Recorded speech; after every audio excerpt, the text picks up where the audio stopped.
السلام علیکم۔ اکثر لوگ تراویح کا مسئلہ پوچھ رہے ہیں کہ کیا تراویح پڑھنا ضروری ہے؟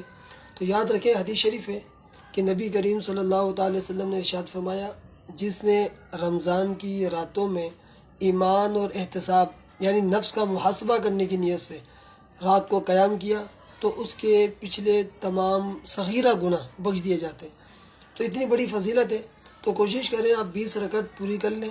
پوری دنیا میں، عرب میں، عجم میں، عرب ممالک میں، سعودی عرب میں، جہاں دیکھیں آپ، امام کعبہ دیکھ لیں، امام مدینہ دیکھ لیں، ہر کوئی 20 رکعت تراویح پڑھتا اور پڑھاتا ہے، اور پورے صحابہ کرام کا اس پر اجماع ہے، 20 رکعت تراویح کی جماعت ہوتی چلی آ رہی ہے۔